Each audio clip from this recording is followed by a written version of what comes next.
Yo, what's going on YouTube? What's going on everybody, man? Welcome back to the channel. How you guys doing out there today, man? I hope you're doing all right, man. So we're back here with the donation request via Buy Me a Coffee, man. Thank you very much for the support. Really appreciate that. So this one is from Genesis, okay? It's been a while since I've done some Genesis on the channel, and we've got one for the Vine. Haven't heard this song before or seen this album cover, assuming this is the album cover it came off of. So this is new Genesis to me, and I don't know if this is when Phil was leading or not. So we'll take a little bit of a look at that afterwards. Right now I'm just going to tap into the song and get a first time listen, man. This is 9 minutes 59 seconds long. One more second, man, they could have taken us to 10 minutes flat, but here we go. 9 minutes 59 seconds. And I want to read the story a little bit on the donation request. I did get permission for this before I did it, so. All right, so the story of the donation says, you know, this song is barely under 10 minutes. It's 9 minutes, 59 seconds long. So he's taking me back in time now. He says, so it's 1976. My girl has just broken up with me. I'm very sad. 5:30 in the morning, dark. He's waiting in a diner parking lot for his brother. We're going pheasant hunting. I light up a cigarette. The song comes on my hippie radio station. I sit there heart aching, fresh memories of a lost love, dying inside, man, tears, what the F happened? I listen to this song and I'm taken on a journey. So beautiful, so haunting, so wonderful. I'll never forget it, man. That is amazing. That's beautiful, man. I love how music can capture a moment in time for us. It's happened so much times throughout my life with music I grew up with. I can listen to a song and it takes me right back to where I was when I listened to that. And I see so many of y'all comments as well say you remember the specific moment you first heard this song, that song, and this story right here. Very relatable, I'm sure, to a lot of us. So thank you, number one, for sharing that with me very much. Thank you so much. I love when people open up, man. I try to be open with you guys on the channel, so it means a lot to me when y'all share some of your stories with me. But two, like I said, many of us just have that connection with music, man. It can take us back. I know I did a song reaction here to Carole King, and the song necessarily isn't a song that makes you cry, but it took me back to a moment and a memory with my mom, and it made me cry right here on the channel. Did not expect that coming, but that's the power of music and taking us back in time. I think that's wonderful, man. I think that's a wonderful thing that music can do. But this helped mend your heart a little bit. This song was what you needed at the right time. It was a little bit of medicine for your soul, man. So I think that's wonderful. All right, let's go ahead and jump into this one, man. One for the Vine. Thank you so much. Let's rock.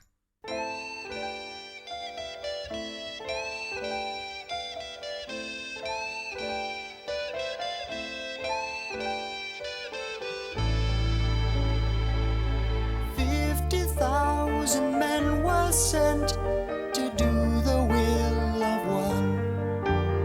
His claim was phrased quite simply, though he never voiced it loud. I am he, the chosen one. In his name they could slaughter, for his name they could die.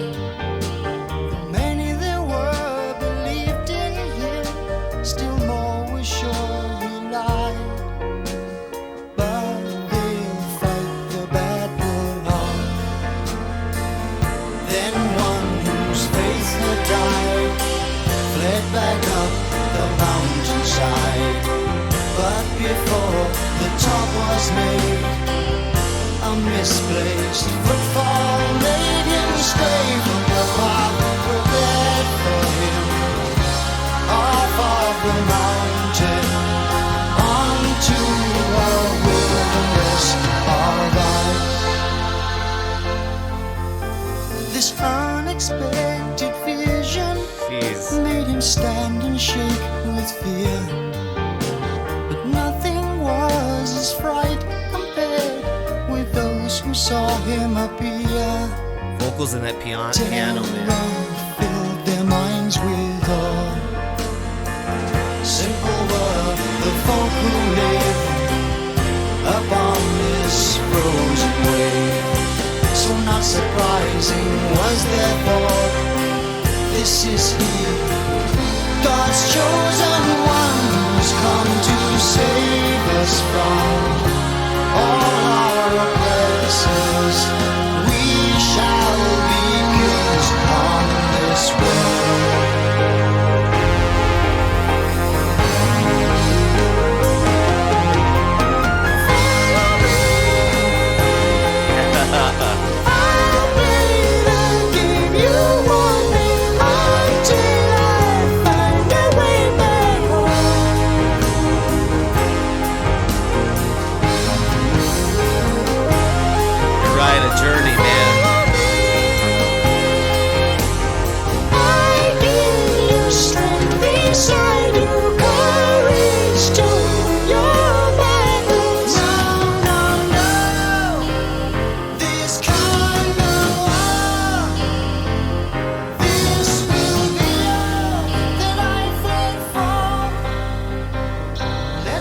just for a while. Dude, this piano is relentless, this whole song. I love it. It's incorporated so heavily.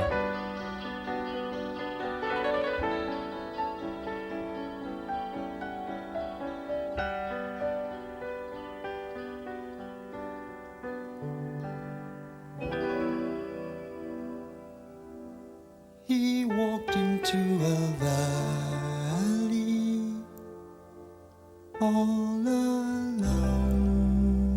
This feels so classical. There he talked with water and then with the vine.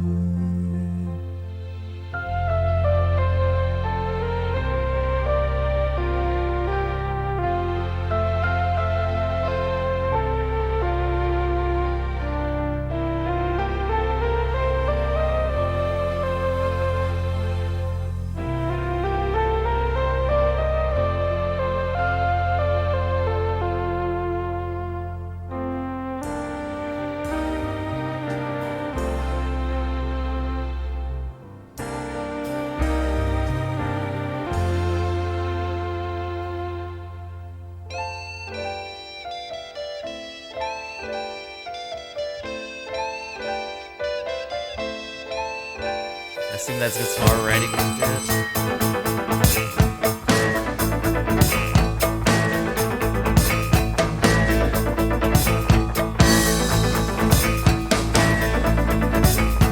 This is what you get with the progressive bands, man. Seriously, journeys all the time. I love it.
No choice. I must lead them to glory, almost likely to death.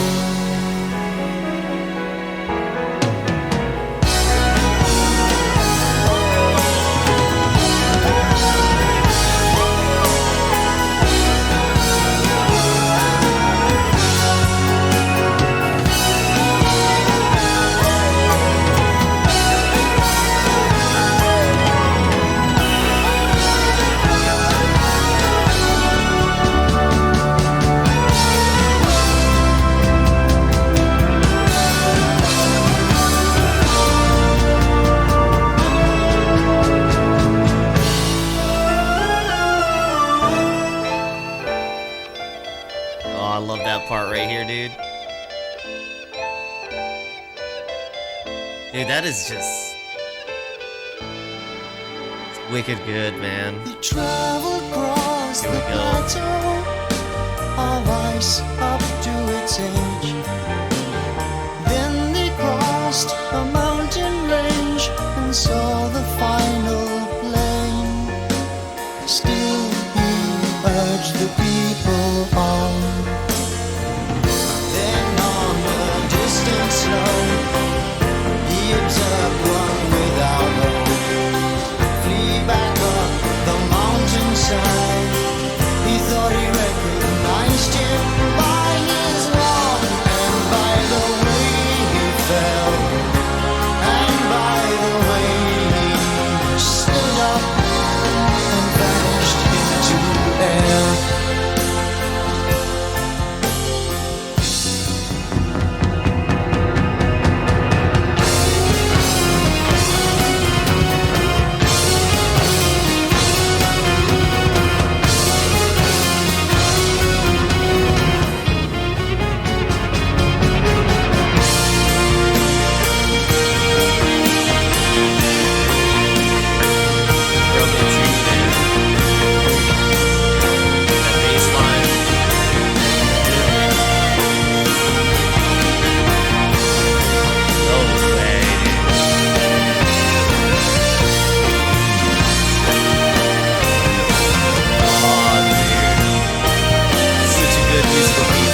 Keys are so magical for emotion, dude.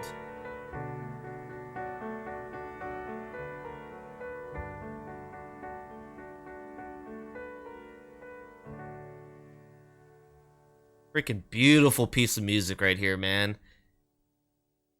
Ah, beautiful piece of music right here, dude. Genesis. When you talked about going on a journey, man, as soon as we got into the song a little bit and I was kind of taken back to progressive, it's been a little bit since I've kind of tapped into progressive music, but I'm talking Genesis, I'm talking Yes and Pink Floyd, you know, some of those bands that I've been exposed to, as well as like King Crimson, the ones that really build a whole song, take you on multiple journeys. It's like going for a walk and experiencing four seasons and I don't know, seven different terrains. You know what I mean? It's really cool the way progressive rock does that, man. You don't stay in one environment, you don't stay in one atmosphere. You go literally, like you said, for a journey, and they did that so good here. But I like that they maintained the emotion of the song. It really, you know, there's sometimes when an artwork does things justice, and this artwork kind of does that for me. You're kind of out in a misty plain, a misty field. You've got some scenery showing up. That's kind of like the vibe I could see myself being with this song, or maybe it's just because I heard this song and I'm watching this. But for sure, man, I think you heard this song at the right time in your life, dude, to send you on a journey when you need to get your mind off something. And this is a beautiful one, man. Those keys really played a big role for me on the emotion that I felt from this song. Just kind of keeping me subtle, man, keeping me in this small pocket of, I don't know, joy, man. As far as the lyrical content, I thought I was hearing a story similar to like I heard with Rainbow when it comes to Stargazer.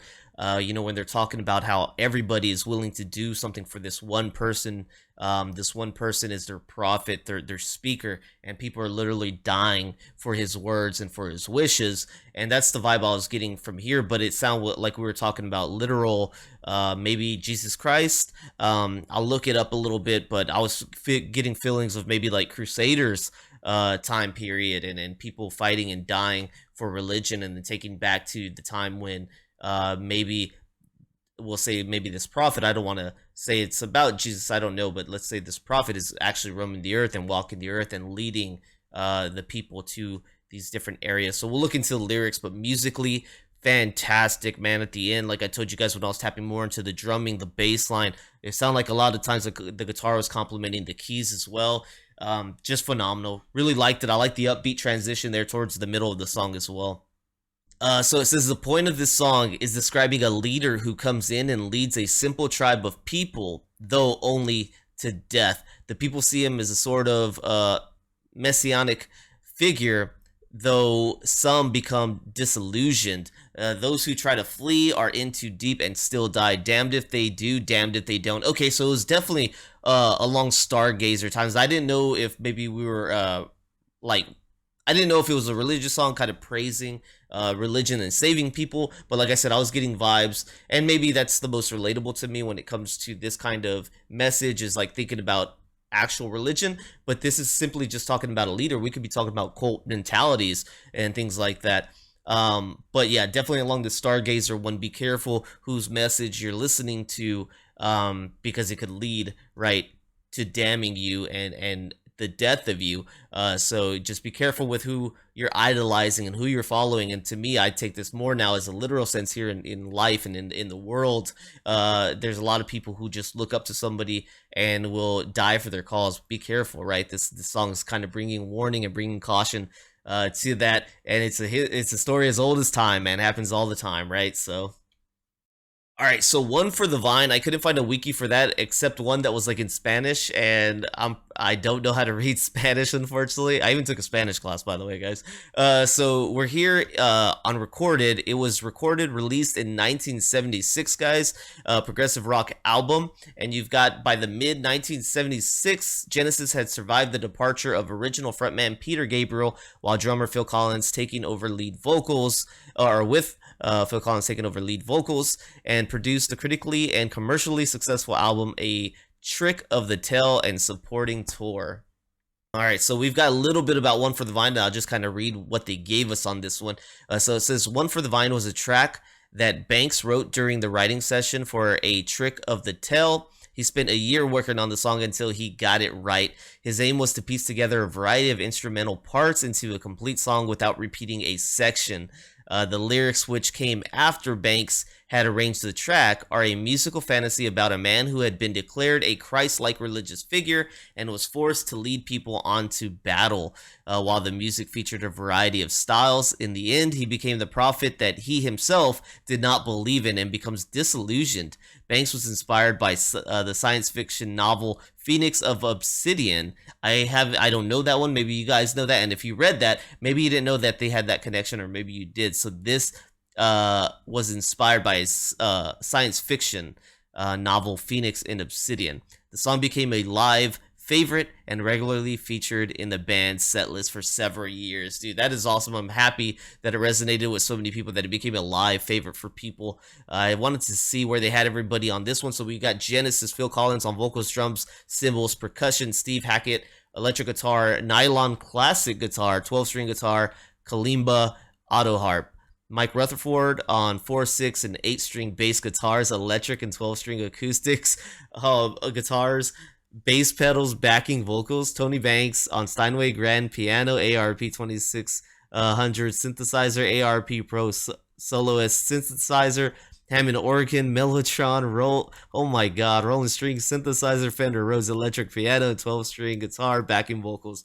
Dude, like, a group like this does not play around. They have it all. They know how to do it, man. That is amazing. That's so cool. On the album, the song is 10 minutes and 1 second long, so we got cut off by 2 seconds, but it's still really good. I'm sure I heard the whole thing right there. The other stuff's probably just the white noise beginning and exiting the track there, man. But yeah, on this song right here, the sole writer was Banks, man. Banks did a lot for this track. It sounds like he composed the music. He's the one that got the vision and even wrote the lyrics as well, dude. So I think that is a really insane job by him on this one, man. So fantastic. Thank you so much for the donation request, man. You took me on a ride here back into the progressive rock hole, and I really appreciate you for that. Thank you so much, man.